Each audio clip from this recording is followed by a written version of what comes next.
రేవంత్ రెడ్డి ఇచ్చిన హామీలు కావచ్చు, గతంలో ఓయూకొచ్చి చెప్పిన మాటలు కావచ్చు, కొంతమంది విద్యార్థులు అయితే అటు కొద్ది అసంతృప్తిగా ఉన్నారు. చాలా వరకు సభ బాగానే జరిగింది కానీ మాట్లాడిన స్థాయిలో తను రేవంత్ రెడ్డి గారి నుంచి ఎక్స్‌పెక్ట్ చేసిన స్థాయిలో వాళ్ళు మాట్లాడలేరని చెప్పేసి కూడా కొంతమంది మాట్లాడినారు. సో ఇదే అంశంపై ఇంకా కొంతమంది విద్యార్థి నాయకులు ఉన్నారు. వాళ్ళతోని కూడా మాట్లాడే ప్రయత్నిద్దాం. అన్న కొంతమంది ఇక్కడ మాట్లాడుతున్నప్పుడు రేవంత్ రెడ్డి గారు మొట్టమొదటిగా సీఎం ఇక్కడ రావడం సంతోషకరమే. కానీ మేము ఎక్స్‌పెక్టేషన్ పెట్టుకున్నంత కూడా చేయలేకపోయిందని చెప్పేసి కూడా కొంతమంది మాట్లాడుతున్నారు. సో మీరేం చెప్పదలుచుకున్నారు వీటిపైన? ఏదైతే ఆగస్టు నెలలో ఉస్మానియా యూనివర్సిటీకి మొట్టమొదటిసారి వచ్చినటువంటి రేవంత్ రెడ్డి గారు మళ్ళీ నేను డిసెంబర్లో వస్తా, ఆర్ట్స్ కాలేజ్ ముందు సభ పెడతా అన్నారు. ఏదైతే మరి డిసెంబర్ 10వ తారీఖున పెట్టారు. అదేవిధంగా ఉస్మానియా యూనివర్సిటీ 1000 కోట్లు ప్రకటించి ఉస్మానియా అభివృద్ధిలో కీలకమైనటువంటి భూమిక పోషించారు. ఇంకా 10 సంవత్సరాలు కాదు 10 తరాలైనా కానీ అటువంటి సాహసం, అటువంటి ధైర్యం చేసి ఏ ముఖ్యమంత్రికి కూడా లేదని చెప్తా ఉన్నాం. ఏదైతే మరి విద్యార్థులు చాలామందికి ఉస్మానియా యూనివర్సిటీ విద్యార్థులు చాలా సంతోషంగా ఘన స్వాగతం పలికారు. మాకు 1000 కోట్లు ఇచ్చి ఉస్మానియా యూనివర్సిటీని అభివృద్ధి చేయడమే కాకుండా ఏదైతే ప్రపంచ అగ్రగామిగా నిలిచినటువంటి ఆక్స్ఫర్డ్, స్టాన్ఫర్డ్ యూనివర్సిటీలతో పోటీ పడే విధంగా మన ఉస్మానియా యూనివర్సిటీ ముందుకు నడుస్తూ ఉన్నది. ఏదైతే మరి భారతదేశంలో ఉన్న యూనివర్సిటీలతో కాదు మన పోటీ, ప్రపంచ స్థాయిలో ఉన్నటువంటి యూనివర్సిటీలతో మనం పోటీ పడాలని కొంతమంది ఇక్కడ మాట్లాడుతున్నప్పుడు కొంతమంది చెప్తుంది ఏంటంటే, సార్ నిజంగా రేవంత్ రెడ్డి గారు రావడం సంతోషమే, మేము ఖచ్చితంగా స్వాగతిస్తున్నాము, కానీ మేము ఎక్స్పెక్టేషన్స్ పెట్టుకున్నంత తను మాట్లాడలేకపోయారు, ఇది కాస్త రాజకీయ సభగా మార్చే ప్రయత్నం చేసిందని చెప్పేసి కూడా కొంతవరకు విమర్శలు వస్తున్నాయి. లేదన్నా, ఎక్కడ విద్యార్థులు కూడా ఎక్కడ అసంతృప్తి లేదు. ఏదైతే కొంచెం అక్కడ సంబంధించినటువంటి వాళ్ళకి బోధనేత విద్యా సంస్థలు వాళ్ళు సంఘాలు కానీ కొంచెం అసంతృప్తి ఉన్న వాళ్ళకి కావాల్సిన వేతనాలు రావట్లేదని ఒకటి ఉంది. అదేవిధంగా ప్రొఫెసర్ రిక్రూట్మెంట్లు కొంచెం లేట్ అవుతున్నందుకు వాళ్ళు ప్రొఫెసర్లు కొంచెం వాళ్ళు బాధాకరం వ్యక్తం చేసిర్రు. అదే కొంతమంది విద్యార్థులు జాబ్ నోటిఫికేషన్, జాబ్ క్యాలెండర్ ప్రకటిస్తారేమో అని ఆశించడం, ప్రకటించలేదని కొంచెం వాళ్ళు బాధపడిన విషయం వాస్తవం అన్న.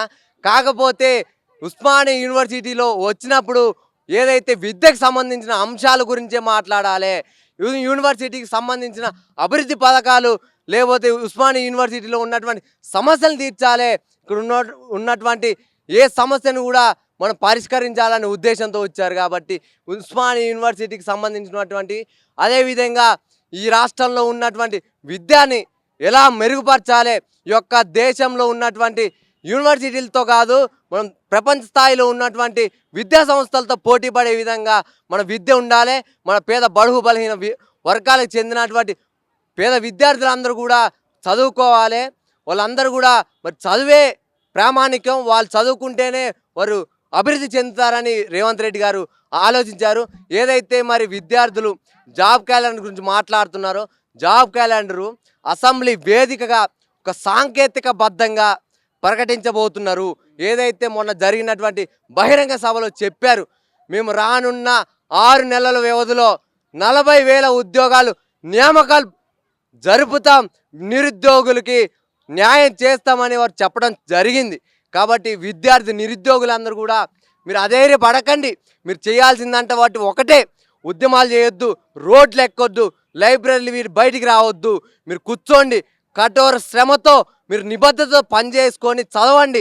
మీరు చదవండి, 6 నెలల్లో 40,000 ఉద్యోగాలతో జాబ్ క్యాలెండర్ని ఈ యొక్క రాష్ట్ర ప్రభుత్వం మీ ముందుకు తీసుకొని వస్తుంది. కాబట్టి మీరే చెప్పుడు మాటలు వినొద్దు, ఏదైతే బీఆర్ఎస్ బీజేపీ వాళ్ళ మాటలు అసలే వినొద్దు. ఏదైతే మీకు కావాల్సినటువంటి నియామకాలు 100కి 1000% ఈ యొక్క నిరుద్యోగుల ప్రభుత్వం ప్రజాప్రభుత్వంలో జరుగుతుందని విద్యార్థులందరూ కూడా భావిస్తూ ఉన్నారు. కాబట్టి విద్యార్థులందరూ కూడా మంచి చదువుకోండి, ఎక్కడ ఉద్యమాలు చేయొద్దు. ఏదైతే రానున్న అసెంబ్లీ సమావేశాల్లో జాబ్ క్యాలెండర్ గురించి కూడా ఒక సాంకేతికబద్ధంగా ఒక ప్రకటన ఉంటుంది, ఆషామాషిగా ఉండదని కూడా విద్యార్థులకు విజ్ఞప్తి చేస్తూ ఉన్నారు. రైట్, ఇదే అంశంపై మరికొన్ని విషయాలు తెలుసుకునే ప్రయత్నిద్దాం. మనతో పాటు విద్యార్థి నాయకుడు అజయ్ గారు ఉన్నారు. ముందుగా వెల్కమ్ చేద్దాం. అన్న నమస్తే. నిన్నటి సభతోని ఒక విద్యార్థి నాయకుడుగా ఎట్లా చూస్తారు? మొట్టమొదటిసారి ఒక సీఎం ఓయూకు రావడం కొంతమంది సంతోషిస్తున్నారు, కొంతమంది వ్యతిరేకిస్తున్నారు. సో మీ ఒపీనియన్ ఏంటి వీటిపైన? ముఖ్యంగా తెలంగాణ రాష్ట్రం ఏర్పడిన తర్వాత ప్రభుత్వాలకు ఉస్మానియా యూనివర్సిటీకి ఉన్నటువంటి సంబంధంలో ఉస్మానియా యూనివర్సిటీ అనేది మొదటిసారిగా ప్రతిపక్ష పాత్ర పోషించేది. ఎందుకంటే తెలంగాణ రాష్ట్రం ఏర్పడిన తర్వాత కేసీఆర్ విధానాలు నచ్చగా నిరుద్యోగం కావచ్చు, దాని విషయంలో మొట్టమొదటిసారిగా ప్రతిపక్షం అనేదే లేదు అనే క్రమంలో మొట్టమొదటిసారిగా ఇక్కడ ప్రతిపక్షం అనే పాత్రను ఉస్మానియా యూనివర్సిటీ తీసుకుంది. ఆ క్రమంలో తర్వాత గడిల పాలన అనేటువంటిది చెప్పి దాని నుండి బయటపడే క్రమంలో రేవంత్ రెడ్డి అనేటువంటి ఒక సునామీ రూపంలో వచ్చి ఇక్కడ ప్రజాపాలన అనేటువంటి ఒక విధానాన్ని రావడం జరిగింది. ఆ నినాదంతోని రావడం జరిగింది.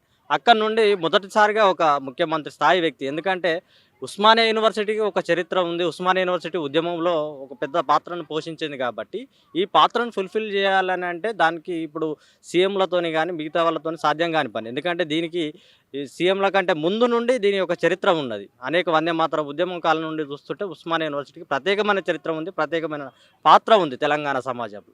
ఆ సమాజాన్ని ఫుల్ఫిల్మెంట్ చేసే క్రమంలో నిర్లక్ష్యానికి గురైనటువంటి తెలంగాణ ఇక్కడ ఉస్మానియా యూనివర్సిటీని అభిమానంతో నేను వచ్చినా అని చెప్పేసి రేవంత్ రెడ్డి గారు 2 సార్లు పర్యటించడం జరిగింది. ఆ పర్యటనలో భాగంగానే ఇక్కడ 1000 కోట్ల రూపాయలు అనౌన్స్ చేసి మరి జీవోను కూడా తీసుకురావడం జరిగింది.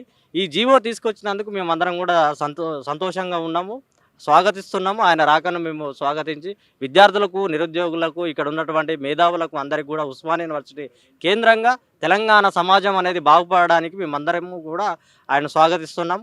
గతంలో ఏ ముఖ్యమంత్రి కూడా ఇక్కడికి రాలేకపోయాడు. సో ఏ ఉద్యమమైనా ఉస్మానియా యూనివర్సిటీ తన పాత్ర కీలకంగా వ్యవహరిస్తే వివిధ విద్యార్థి నేతలు కావచ్చు, వివిధ విద్యార్థి సంఘాల నేతలు కూడా బలంగా పనిచేసిన వేయడం ఇక్కడికి, అంటే ప్రభుత్వానికి వ్యతిరేకంగా కావచ్చు, ప్రభుత్వానికి పాజిటివ్ కావచ్చు. నిన్న చూస్తే రేవంత్ రెడ్డి గారు కొంతవరకు రాజకీయ సభగా మార్చే ప్రయత్నం చేసి చెప్పేసి కొంతమంది విమర్శిస్తున్నారు. సో అది వాస్తవమా అవాస్తవమా?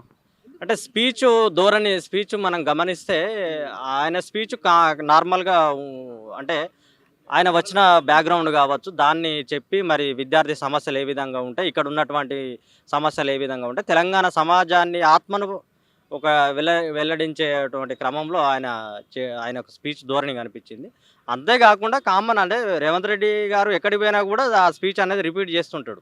అది కూడా ఉస్మానియా యూనివర్సిటీ, అంటే ఉస్మానియా యూనివర్సిటీ కేంద్రంగా వస్తున్నాడు కాబట్టి దీనికి ప్రత్యేకమైన స్థానం ఉన్నది కాబట్టి ఎక్స్పెక్టేషన్స్ అనేవి ఇప్పుడు ఒక సినిమా వస్తుంటుంది, సినిమా మీద మనకి ఎక్స్పెక్టేషన్స్ ఎక్కువ పెట్టుకుంటాం కదా, అట్లా ఈ ఎక్స్పెక్టేషన్స్ అనేవి ఎక్కువ ఉండడం వల్ల ఏమైంది అని అంటే ఆ స్పీచ్ అనేది మనకు సరిపోనంత, అంటే మాకు అనుకూలంగా లేదు అనే ఒక ధోరణిలో పడిపోవడం జరిగింది. అంటే కొంతవరకు నిరుద్యోగులు కావచ్చు, కొంతమంది విద్యార్థులు నిరసన వ్యక్తం చేసి అరే ఉద్యోగుల గురించి మాట్లాడలేదు, ఇంకా మా సమస్యల గురించి కొద్దిగా చర్చించలేకపోయిండు అనే వాదం కూడా కొంతవరకు వినిపిస్తుంది. ఖచ్చితంగా అది అంటే నిరసన తప్పడం ఉన్నది. స్పీచ్ నుండి కూడా మేము ఎక్స్పెక్ట్ చేసినంత కూడా స్పీచ్ రాలేదు. ఇక్కడ ఉన్నటువంటి సమస్యలు చాలా ఉన్నాయి. ఇక్కడ పార్ట్ టైం అధ్యాపకులని, కాంట్రాక్ట్ అధ్యాపకులని, రెగ్యులర్ అధ్యాపకులకు సంబంధించిన నాన్ టీచింగ్ సంబంధించిన అంశాలు ఒక జేఏసీగా ఏర్పడ్డారు. జేఏసీ కాకుండా మిగతా సంఘాలన్నీ కూడా ఆయన ముందు రిప్రజెంటేషన్ పెట్టినవి చాలా రోజుల నుండి జరుగుతున్నాయి. అది అంటే ఉన్నతాధికారులకు వెల్లడించడం జరుగుతుంది, న్యూస్లో వస్తుంది, అన్ని రకాలుగా వస్తుంది. అయితే ఇక్కడ నుండి నిరుద్యోగులకు సంబంధించి క్యాలెండర్ కావచ్చు, ఉస్మానియా అభివృద్ధికి సంబంధించిన అంశాలు కావచ్చు, ఇక్కడ ఉన్నటువంటి సమస్యలు కావచ్చు, రిక్రూట్మెంట్ నోటిఫికేషన్ సంబంధించిన సమస్యలు కావచ్చు, ఇవన్నీ కూడా అడ్రస్ చేస్తారని చెప్పేసి ఎక్స్పెక్ట్ చేయడం జరిగింది. ఆయన ఏదైతే ఇంతకుముందు టావర్ ఆడిటోరియంలో జరిగిన మీటింగ్లో 1000 కోట్లు ఏదైతే ప్రకటించిండో జీవో తీసుకురావడం జరిగింది. ఆయన స్పీచ్లో చరిత్ర ఇదంతా కామన్గా ఉన్నటువంటి సబ్జెక్టే మళ్ళీ రిపీట్గా మాట్లాడడం జరిగింది. కానీ కొత్తదనం అనేది మేము కోరుకున్నది ఏం లేదు.